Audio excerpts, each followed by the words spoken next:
तो गाइज मैं हूं अंकित और आप दिख रहे हैं रेसलिंग फैंस नेटवर्क। शुरू करेंगे गाइज अपनी बातों को हम लोग सबसे पहले Cody Rhodes, Damian Priest and Bailey से। इन तीनों ने भाई 100 डेज कंप्लीट कर लिए हैं अपने अपनी वर्ल्ड चैंपियनशिप के साथ में। बाय द वे गाइज, अगर आपको पीछे से कुछ भी शोर शराबा थोड़ा सा भी सुनने को मिले, सो आई होप आप उसको इग्नोर कर दोगे। आज तक का ही खेल है ये, उसके बाद ठीक हो जाएगा सब कुछ। तो थोड़ा पीछे से हो सकता है शोर शराबा सुनाई दे, शायद ना भी सुनाई दे, मुझे आइडिया नहीं है। मैं रिकॉर्ड कर रहा हूँ तो हो सकता है मुझे सुनाई दे रहा है, तो मे भी आपको भी सुनाई दे। ठीक है, कोडी रोड्स की बात कर रहे हैं हम लोग, तो कोडी रोड्स ने 100 डेज कंप्लीट कर लिए। डायमंड प्रिस्ट की बात कर रहे हैं, उन्होंने भी 100 डेज कंप्लीट कर लिए हैं। बेली की बात कर रहे हैं, उन्होंने भी 100 डेज कंप्लीट कर लिए हैं। अभी हुआ क्या कि ये तीनों रेसलमेनिया के अंदर चैंपियन बनी थी। कोडी रोड्स बने थे रोमन को हरा के, प्रीस्ट बने थे Money in the Bank cash in करके, बेली भी बनी थी इयो स्काई को हरा के। एंड अभी टोटल हो चुके हैं 101 डेज, यानी कि 100 डेज ये लोग क्रॉस कर चुके हैं। अब आपसे मेरा क्वेश्चन है कि इन तीनों में से सबसे परफेक्ट ट्रेन आपको किसकी लगी? मतलब अभी तक सबसे अच्छा कौन कर रहा है? मेरे अकॉर्डिंग मुझे लगता है कि डायमंड प्रिस्ट सबसे अच्छा कर रहे हैं। इसके बाद मैं कोडी रोड्स का नेम रखूंगा,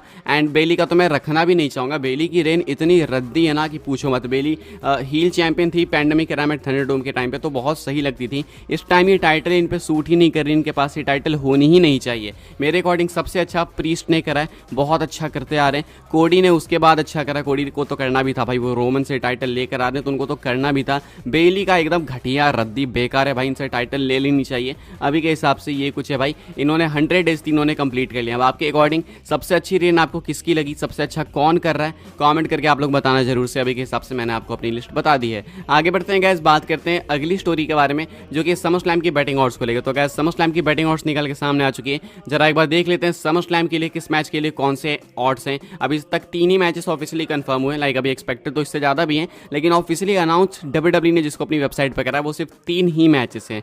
एक है वर्ल्ड हैवीवेट चैंपियनशिप का match, Gunther versus Damian Priest का मैच। एंड यहाँ पे गुंथर चैलेंज करेंगे प्रीस्ट को for the WW world heavyweight championship. And शायद आप सबको पता होगा बैटिंग ऑड्स यहाँ पे किसको फेवर करेगी। बेट ऑनलाइन की ऑड्स यहाँ पे गुंथर को फेवर कर रही है। ऑड्स -1000 की ऑड्स है गुंथर के लिए, वही डायमंड प्रिस्ट के लिए +550 के ऑड्स हैं। लेकिन मुझे पता नहीं ऐसा क्यों लगता है कि ये बैटिंग ऑड गलत होने वाली इस मैच के लिए। एंड यहाँ पे डायमंड प्रिस्ट सक्सेसफुली अपनी टाइटल को रिटेन करेंगे, ऐसा मुझे क्यों लगता है। कब ऐसा मैं बताऊंगा आपको, वो आपको समर स्लैम के अराउंड पता चलेगा जब मैं प्रेडिक्शन वीडियो डालूंगा। तो अभी के हिसाब से गुंथर यहाँ पे ऑड्स के हिसाब से जीत रहे हैं, लेकिन मुझे लगता है कि डायमंड प्रिस्ट जीतेंगे। क्यों जीतेंगे आपको बताऊंगा बहुत ही जल्दी में। उसके बाद डब्ल्यूडब्ल्यू विमेंस चैंपियनशिप का मैच है बेली वर्सेस नाया जैक्स। एंड यहाँ पे नाया जैक्स हैं फेवरेट, बेली अंडरडॉग है। यहाँ पे बेली हारेंगे, यानी कि दोनों चैंपियनशिप मैचेस में भाई अभी के हिसाब से चैंपियंस अंडरडॉग हैं। +100 के ऑड्स है बेली के लिए। नाया जैक्स हैवी फेवरेट है -140 के ऑड्स के साथ में, यानी कि इनके चांसेस बहुत ही ज़्यादा है कि ये जीतने वाली हैं। तो यहाँ पे बेली का टाटा बाय बाय होने वाला है समर स्लैम के अंदर। इसके बाद अपना यूएस चैंपियनशिप का मैच है, जो कि अभी अनाउंस तो इतना नहीं हुआ, लेकिन कॉन्ट्रैक्ट साइन कर चुके हैं अपने एले नाइट। तो उस हिसाब से अगर आपको बताऊं मैं, तो एले नाइट हैवी फेवरेट है, -1000 के ऑड्स इनके लिए। लोगन पॉल हैवी अंडरडॉग है +550 के ऑड्स के साथ में। यहाँ पे भी चैंपियन अंडरडॉग है, यानी कि एक और टाइटल चेंज यहाँ पे काफ़ी लाइकली लग रहा है। देन अपना कल ही मैच अनाउंस हुआ Liv Morgan and Bayley, sorry Rhea Ripley का। बेली गलती से निकल रहा है मेरे मुंह से। एक्चुअली मेरे आसपास से बहुत शोर शराब हो रहा है, तो थोड़ा सा दिक्कत है मुझे फोकस करने में, थोड़ा सा संभाल लेना इस वीडियो के लिए।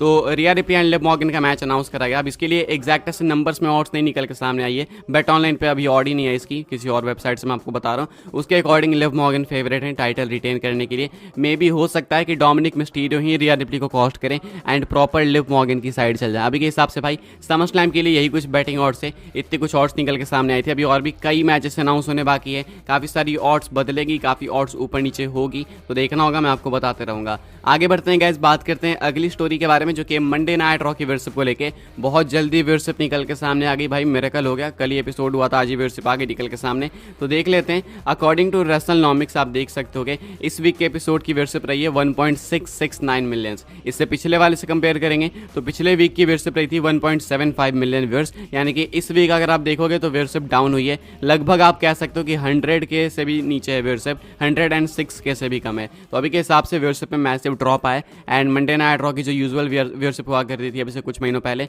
वही वाली व्यूअरशिप है ये। बाकी आपको क्या लगता है कि ऐसा इस एपिसोड में क्या कमी सा रह गया जो पिछले वीक से वाला एपिसोड लेस वॉस्ट रहा? आप कमेंट करके बताना। अभी के हिसाब से मंडे नाइट रॉ की व्यूअरशिप पे कुछ निकल के सामने आई है।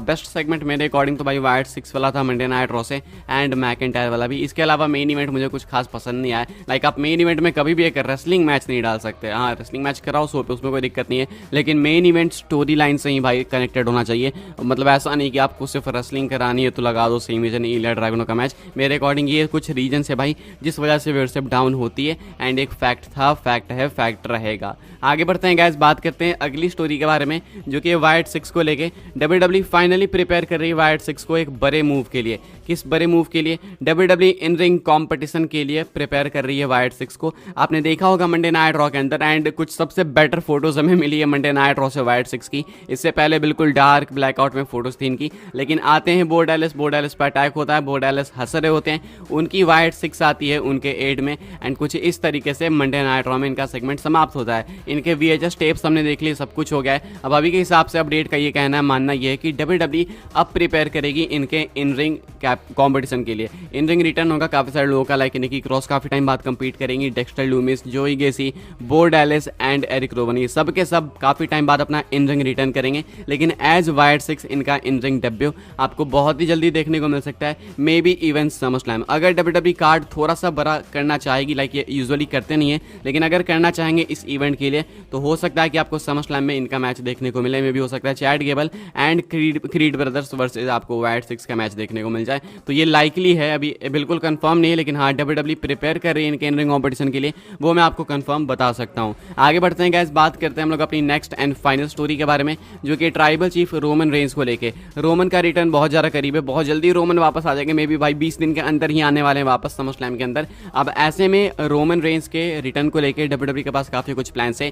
क्या WWE रोमन के अपीयरेंस में भी कुछ चेंजेस करने वाली है? क्या रोमन रेंज का रिंग गियर चेंज होने वाला है? क्या थीम सॉन्ग चेंज होने वाला है? देखो भाई, थीम सॉन्ग पे मैं आऊँगा, लेकिन सबसे पहले रिंग गियर की बात करते हैं। मोस्ट लाइकली रोमन के रिंग गियर में चेंजेस आएंगे, एंड रिंग गियर से मेरा मतलब ये नहीं कि नई मर्चेंडाइज हो जाएगी, ये नहीं कह रहा मैं, वो तो भाई होती रहती है। न्यू रिंग गियर यानी कि हो सकता है कि कुछ न्यू तरीके से रोमन आए, लाइक बिग डॉग थे तो रोमन एक वेस्ट पहन के आते थे, आपने ध्यान में अगर आपके हो तो वेस्ट पहन के आते थे रोमन, एंड कार्गो पैंट्स पहन के आते थे। लेकिन अब ट्राइबल चीफ में कार्गो पैंट्स तो स्टिल रहती है रोमन की, लेकिन अब वेस्ट वगैरह नहीं पहनते रोमन, कभी टी शर्ट में आते हैं। अब बाकी लड़ते तो भाई वो बिल्कुल बेयर चेस्ट हैं। तो ऐसे में रोमन रेंज जब आएंगे अपने इस रिटर्न के बाद तो लड़ेंगे तो वो बेयर चेस्ट ही, लेकिन उनके अपीयरेंस में हो सकता है कि टी शर्ट के अलावा वो कुछ और पहने, कुछ अलग अपीयरेंस होगी। कुछ फिजिकल तो भाई होने वाले हैं चेंजेस, जो कि आपको देख के ही पता चले, विजुअल चेंजेस कि हाँ कुछ तो अंतर है। बाकी अगर थीम सॉन्ग की बात करोगे तो थीम सॉन्ग में लाइकली है भाई कि आपको रेसलमेनिया 40 में जो थीम सॉन्ग यूज हुआ था वो देखने को मिले, मतलब बिल्कुल कंप्लीट ट्राइबल चीफ वाला तो शायद ना देखने को मिले, बिकॉज वो कैरेक्टर थोड़ा सा डिफरेंट है।